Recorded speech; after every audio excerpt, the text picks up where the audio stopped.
감사합니다. 오늘 함께 읽으신 본문의 말씀을 중심해서 십자가 둘로 하나를 만드신 은혜, 십자가 둘로 하나를 만드신 은혜라는 말씀의 제목으로 함께 은혜를 나누도록 하겠습니다. 저의 외가는 전남 여수의 그 남쪽 해역에 있는 여러 개의 섬으로 이루어져 있는 그 도서 지역에 있는 남면 두랄이라는 그런 섬마을인데요. 지금은 근처 거의 대부분의 섬들의 다리가 놓여져서 섬이라고 하기에도 좀 애매하고 그렇다고 육지라고 하기에도 좀 그런 어떤 동네인데요. 어쨌든 지금은 그래서 여수에서 차로 불과 한 20-30분 정도 이동하면 충분히 갈 수 있는 그런 거리가 되었지만, 제가 초등학교 때에는 이제 여수에서 배를 타고 2시간 이상을 들어가야 하는 굉장히 오지에 있는 그런 섬이었습니다. 그 당시 기억을 떠올려 보면 참 선명하게 기억나는 그 마을의 풍경이 있는데요. 거의 모든 집에 수십 개의 돌로 이렇게 쌓아놓은 돌담이 있었습니다. 물론 지금도 시골 마을이나 또는 도심에서 벗어난 이 외곽 지역에 가면 담벼락이 있는 집을 얼마든지 볼 수 있지만, 그 당시 제 기억에 있는 이 외곽 집의 이 담벼락, 섬마을의 그 돌담벼락은요, 유난히도 높아서 거의 성벽 수준으로 높이 쌓아졌던 그런 독특한 담벼락이 있었습니다.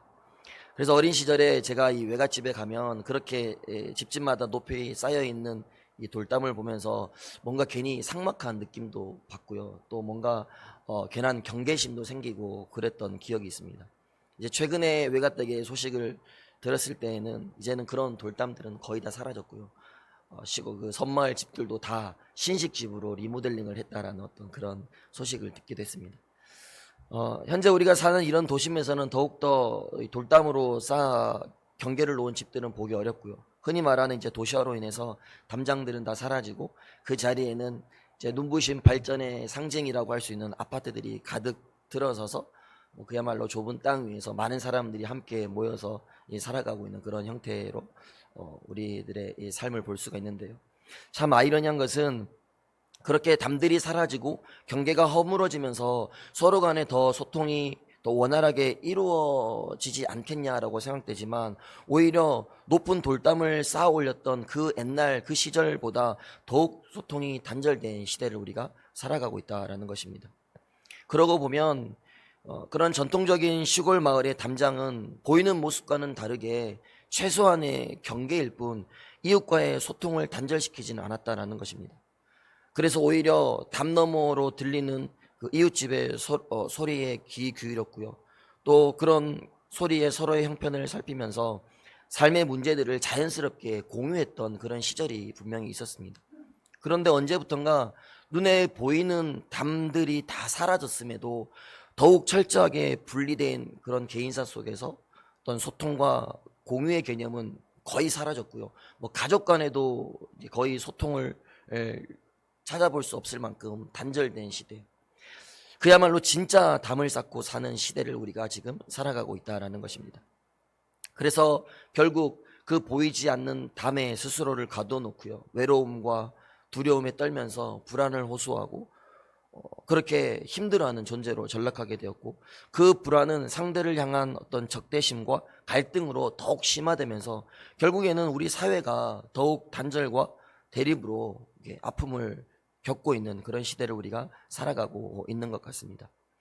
그런데 여기에서 우리가 더욱 안타까운 것은요, 이러한 아픔의 문제가 세상과 우리 사회에서만 나타나는 문제가 아니라 교회 안에서조차도 이러한 문제가 만연하다는 것에 더 큰 아픔이 있습니다. 하나됨의 가장 모범이 되어야 할 교회가 서로를 향한 분노와 적대심으로 인해서 아픔과 갈등을 겪고 있고요. 그로 인해 성도 간에는 눈에 보이지 않는 더 높은 담이 쌓아지고 있다는 것입니다. 그런데 여러분, 이러한 아픔이 계속될 때 우리가 정말 심각하게 고민해야 할 것은 단순히 성도와 성도, 그러니까 사람과 사람 사이에 담만 생기는 것이 아니라, 이 문제가 계속 지속되게 되면 결국에는 우리와 하나님 사이를 가로막는 담을 만들게 될 수도 있다는 것입니다. 그 담은 정말 우리 성도의 삶을 불행하게 만들 수 있기 때문에 우리가 반드시 경계해야 할 문제라는 것입니다. 특별히 어제 우리가 부활주일을 보내고 이제 그 십자가에서 죽으시고 부활하셔서 산 소망을 주신 그 은혜와 기쁨을 만끽하고요. 이제는 우리가 그 부활의 소망으로 다시 우리의 삶을 새롭게 시작하겠습니다라고 다짐한 성도라고 한다면 더욱 우리는 먼저 하나 되기 위해서 몸부림쳐야 한다라는 것입니다. 왜냐하면 그 하나됨과 화평을 위해서 주님께서 십자가를 지셨기 때문입니다. 오늘 본문 14절 말씀에 보면 그는 우리의 화평이신지라 둘로 하나를 만드사 원수된 것 곧 중간에 막힌 담을 자기 육체로 허시고. 여러분, 이 말씀 그대로 둘로 갈라진 우리를 하나됨과 화평하게 하기 위해서 당신의 육체를 십자가의 희생으로 내던졌다라는 것을 말씀하고 있습니다. 다시 말해서 1차적으로는 성도와 성도 사이에 갈라지게 만든 그 담을 무너뜨리기 위해서, 그리고 더 깊게는 우리와 하나님 사이를 가로막고 있는 그 담을 허시고 진정한 하나됨과 화평을 위해서 예수 그리스도께서 십자가에 자신의 육체를 내던지셨다라는 것을 말씀하고 있는 것입니다. 그러므로 그 주님의 희생을 기억하는 성도라면, 그리고 그 부활의 기쁨을 경험하고 고백한 성도라면 그 값진 희생의 결과로 얻어진 이 진정한 화평을 위해서요, 우리도 끊임없이 희생하는 삶을 살아야 한다라는 것입니다. 바라기는 오늘 이 새벽 그 희생의 삶을, 그 화평의 삶을 살기를 다짐하는 그런 복된 새벽 기도의 자리가 되기를 간절히 소망합니다. 자, 그렇다면 오늘 본문 말씀을 우리가 조금 더 구체적으로 살펴보고 말씀을 정리하겠는데요. 다시 14절 상반절을 보면 그는 우리의 화평이신지라 라고 말씀하고 있는데, 먼저 여기에서 첫 번째로 화평하게 되어야 할 첫 번째 이 관계를 소개하고 있는 우리란, 앞선 말씀에서도 우리가 이제 특별 새벽 기도회를 통해서 이제 일주일 동안 공백이 있는데요. 그 일주일 전에 말씀을 기억을 되짚어 보면 이 앞선 말씀에서 계속해서 언급했던 것이 무엇이냐면 유대인과 이방인들의 그 관계를 계속 언급했었습니다. 결코 하나가 될 수 없는 이 관계, 물과 기름과 같은 그런 존재였지 않습니까? 그래서 14절 후반부에 보면 이 둘 사이를 철저하게 가로막고 있는 경계에 대해서요, 막힌 담이라는 표현을 사용하고 있습니다. 이것은 실제로 눈에 보이는 그런 벽일 수도 있고요, 또 눈에 보이지 않는 어떤 둘 사이를 가로막고 있는 벽, 그 두 가지를 다 포함한다라고 볼 수 있습니다. 먼저 둘 사이를 가로막고 있는 눈에 보이지 않는 벽은 어떤 벽이겠습니까? 유대인과 이방인이라는 어떤 혈통적으로나 민족적으로나 문화적으로나 어떤 종교적 측면에서 보이지 않는 그런 벽들이 있었습니다.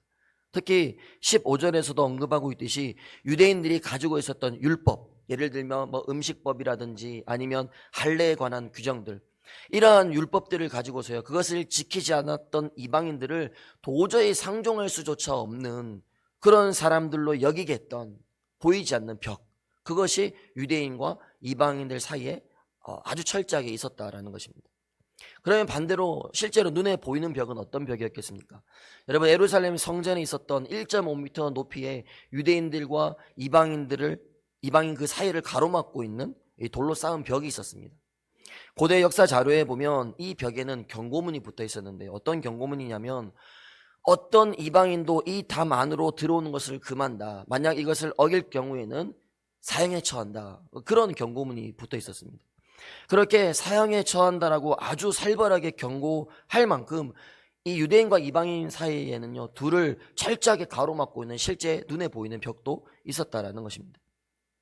그래서 사도행전 21장에 보면 바울이 이제 예루살렘에 구제헌금을 전달하기 위해서 그 에베소 지역에 있었던 한 이방인 성도와 함께 예루살렘으로 함께 방문을 하게 되는데요, 그 모습을 보고 유대인들이 그 벽 안으로 이방인을 들어오게 했다, 바울이 그 벽 안으로 이방인을 들어오게 했다라는 오해를 받아서 이 바울을 고소했던 내용도 사도행전 21장에 보면 기록이 되어 있는데, 그것이 바로 이와 관련된 일인 것입니다. 어쨌든 그렇게 유대인과 이방인 사이에는요, 그들을 철저하게 가로막고 있는 벽, 담, 그것이 있었는데요, 그것을 예수님께서 당신의 육체의 죽음, 즉 십자가의 희생으로 허물어뜨리셨다라는 것을 오늘 본문에서 말씀하고 있는 것입니다.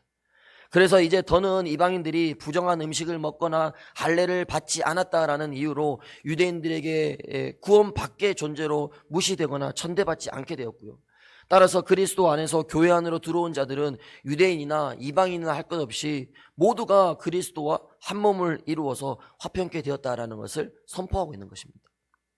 또한 이와 관련해서 요한복음 2장에 보면 우리가 너무나도 잘 아는 사건인데요, 예수님께서 예루살렘 성전을 더럽혔던 자들을 향하여서 너희가 이 성전을 헐라 내가 사흘 동안에 일으키리라 라고 말씀하시면서 성전으로 상징되었던 당신의 그 육체의 죽음으로 인해서 막힌 담이 허물어질 것이다 라는 것을 직접 주님께서 또 말씀하셨지 않습니까? 이처럼 화평 그 자체이신 예수님께서는요, 예루살렘 성전의 기능을 폐하시고 자신이 죽고 3일 만에 부활하시는 그 구속 사역을 통해서 자신이 성전이 되셔서 이제는 이방인이나 유대인이나 자신 안에 거함으로 온전히 하나가 되게 하는 놀라운 은혜를 베풀어 주셨습니다. 그러면 이것이야말로 인간의 몸으로 성육신하신 주님께서, 인간의 몸으로 이 땅에 오신 그 예수님께서 자신의 공생애를 통해서 이루려 하셨던 최대의 목표였습니다. 하나 되게 하시는 것, 화평케 하시는 것, 그것이 예수님께서 이 땅에 오신 최고의 그 목표였다라는 것입니다. 그래서 요한복음 17장에도 말씀해 보면 아버지여, 아버지께서 내 안에, 내가 아버지 안에 있는 것 같이 그들도 다 하나가 되게 하여 주십시오 라고 고백하셨던 것처럼 하나 되게 하는 것, 화평케 하는 것, 그것이 우리 주님께서 이 땅에 오신 목적이었다라는 것입니다. 계속해서 이어지는 오늘 본문 말씀에서도 그것을 말씀하고 있는 것입니다. 16절에서도요, 십자가로 이 둘을 한 몸으로 하나님과 화목하게 하려 하심이라. 17절에서도 먼데 있는 너희에게 평안을 전하시고 가까운 데 있는 자들에게 평안을 전하셨으니, 여기에서 먼데 있는 너희는요, 이방인들을 뜻합니다. 조금 더 멀리 있었던. 그리고 가까운 데 있는 자들은 유대인들을 뜻하고 있습니다. 즉 둘 모두에게 이 평화의 기쁜 소식을 전하기 위하여서 예수님께서 오셨다라는 것이죠. 마지막 18절에서도요, 이는 그로 말미암아 우리 둘이 한 성령 안에서 아버지께 나아감을 얻게 하려 하심이라. 즉 이방인이나 유대인 모두 그리스도를 통하여서 화평을 얻게 하시고 한 성령님 안에서 모두가 함께 아버지께로 나아갈 수 있게 되었다라는 것을 말씀하고 있습니다. 오늘 말씀을 정리하면서 1차적으로는 이 화평의 대상으로 유대인과 이방인의 관계를 우리가 짧게 살폈지만요, 더 넓게 보면 결국에는 우리가 살아가는 사회 전체를 가리킨다라고 보아도 무방할 것입니다. 우리가 사는 사회에 하나가 되기 위해서요, 많은 회의와 또 많은 모임과 또 많은 그런 그룹들이 존재하고 있습니다. 그러나 그러한 인간의 어떤 회의와 모임에는요, 분명한 한계가 있습니다. 그리고 아주 일시적인 것일 뿐입니다. 그것들이 진정한 평화를 만들어냈다고 한다면 지금과 같은 갈등과 대립의 시대는 결코 찾아오지 않았을 것입니다. 그러나 지금 시대는 누구도 부인할 수 없을 만큼 분열과 다툼으로 얼룩진 그런 시대를 우리가 살아가고 있지 않습니까? 더욱이 죄악된 우리 인간은 근본적으로 화평을 이룰 수 없는 존재입니다. 그래서 우리가 할 수 없기 때문에 예수님을 이 땅에 보내주셨고요, 당신을 기꺼이 십자가에 내어 던지사 인생의 그 가로막힌 담을 허물어 주신 것입니다. 그러므로 진정한 평화의 길은 오직 예수님밖에 없다. 오직 예수 그리스도를 통하여서만이 진정한 화평과 하나됨을 경험할 수 있다는 것을 우리가 꼭 기억해야 할 줄 믿습니다. 개인이 되었던 국가가 되었던 우리 교회 공동체도 마찬가지입니다. 그 어떤 곳이라도 오직 예수 그리스도를 통하여서만이 진정한 화평과 하나됨이 이루어진다라는 그 사실을 우리가 다시 한번 기억하시면서요, 더욱 예수 안에서 그 십자가의 능력으로 성도와 성도 간의 관계를 하나로 만들어가기 위해서 우리가 노력해야 하고요, 또 그렇게 우리가 먼저 성도 간의 하나가 될 때 하나님과의 영적 친밀함도 자연스럽게 이루어질 수 있다라는 그 사실을 기억하면서 복음 안에서 이러한 화목과 교통을 누리기를 더욱 기도하고 더욱 노력하시는 그러한 복된 새벽 가족들 될 수 있기를, 그래서 우리 모든 교회가 더욱 하나됨의 본이 되는 그런 아름다운 교회가 될 수 있기를 주님의 이름으로 부탁을 드리겠습니다. 기도하겠습니다.